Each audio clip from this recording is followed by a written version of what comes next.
Assalamualaikum warahmatullahi wabarakatuh. Selamat pagi anak-anak hebat kelas 2. Bagaimana kabarnya anak-anak hari ini?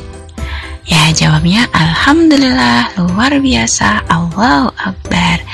Hari ini kita akan memasuki tema 2, subtema 2, pembelajaran 1 dan 2. Anak-anak disiapkan dulu ya buku paket, alat tulisnya, dan jangan lupa sebelum pembelajaran kita mulai, anak-anak wajib memulainya dengan berdoa.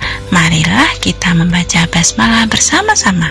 Bismillahirrahmanirrahim. Semoga dengan membaca doa, anak-anak bisa dengan mudah menyerap materi kita hari ini.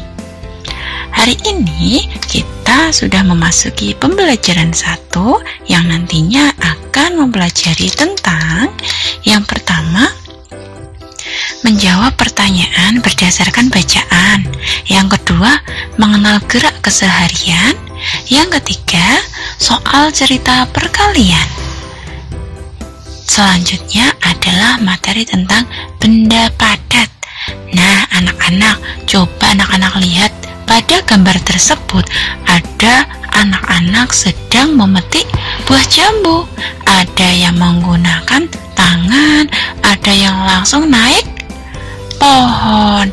Nah, sesuai gambar yang ada pada layar tersebut, anak-anak bisa melihat bagaimana Lani dan teman-teman itu memetik buah jambu. Bagaimana caranya anak-anak? Tahu apa tidak? Nah, cara memetik buah jambu ada yang dengan mengulurkan tangan ke atas, lalu anak-anak bisa melompat. Ada juga yang menggunakan tiang untuk memetik buah jambu. Nah, pada gambar tersebut ada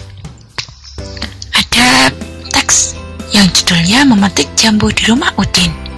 Nah, mereka mengajak Benny dan teman-teman untuk bermain di rumahnya. Mereka itu sedang melakukan memetik buah jambu.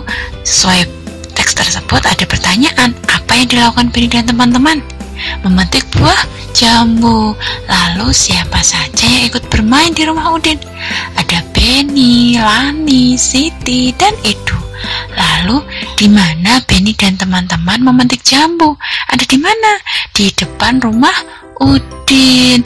Lalu setelah anak-anak belajar menjawab pertanyaan sesuai bacaan, ada juga nih anak-anak biar lebih paham ya, bagaimana cara Benny dan teman-teman memetik jambu.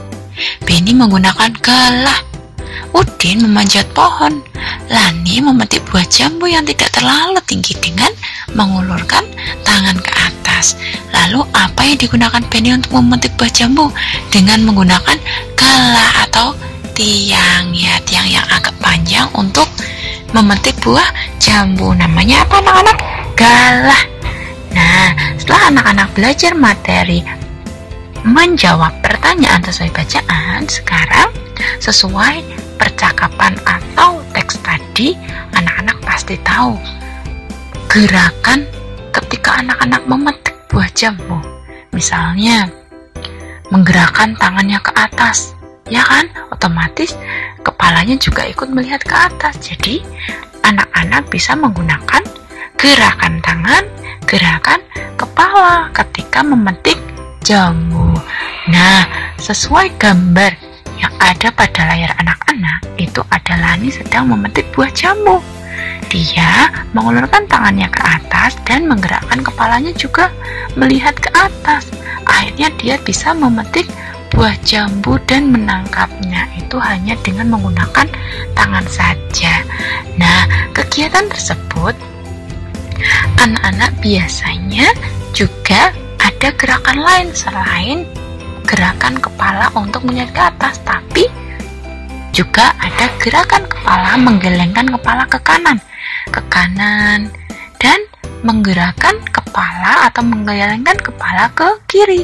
Biasanya anak-anak gunakan untuk kegiatan pemanasan sebelum melakukan kegiatan olahraga.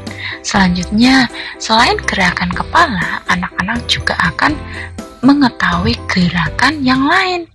Nah, tadi kan sudah Bu Guru jelaskan, gerakan kepala selain gerakan kepala menggelengkan ke kanan dan ke kiri, juga gerakan menengadahkan kepala atau gerakan kepala melihat ke atas dan gerakan kepala yang melihat ke bawah. Nah, biasanya ini diajarkan oleh Bapak Guru olahraga atau Ibu Guru olahraga, tapi anak-anak juga wajib tahu materinya. Nah, selain gerakan kepala, anak-anak juga ada gerakan tangan. Seperti tadi gerakan memetik jambu, itu kan ada gerakan kepala, sekarang gerakan tangan. Gerakan tangan mengayunkan ke atas dan gerakan tangan mengayunkan ke bawah. Ya, untuk merilekskan tangan. Gerakan tangan itu ada gerakan tangan menengadahkan ke atas dan gerakan tangan mengayun ke bawah.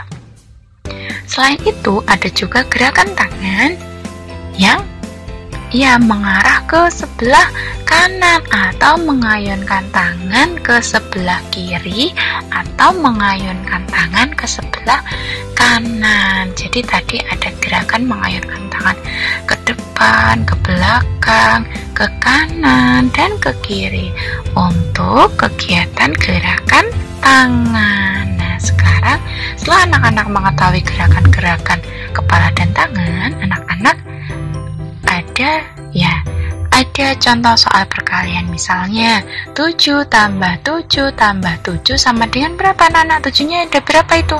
7-nya ada 3, lalu dikalinya itu setiap kotak. Nah, ini loh, setiap kotak itu ada berapa biji anak-anak?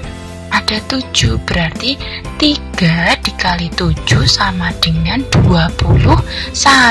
Itu penjumlahan berulang.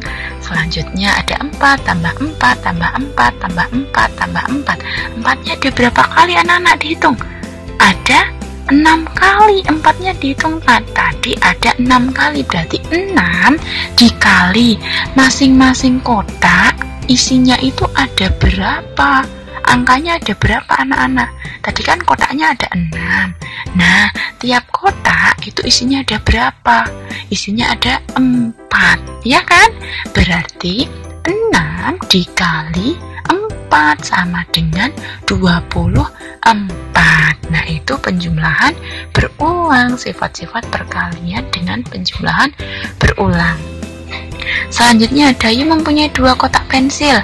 Masing-masing kotak isinya 9. Berarti bentuk perkaliannya 2 dikali 9. Sama aja 9 ditambah 9. Berapa anak-anak? 18. Artinya itu 9-nya ada 2 kali. Berarti 9 tambah 9 sama dengan 18. Diingat-ingat ya caranya ya. Lalu, selain anak-anak mengetahui bentuk-bentuk perkalian, anak-anak kan pasti sudah mengetahui ketika anak-anak pada pembelajaran sebelumnya menggunakan permainan menggunakan simpai. Masih ingat anak-anak apa itu simpai? Ya, simpai itu adalah sebuah benda yang berbentuk padat yang biasanya digunakan untuk apa anak-anak?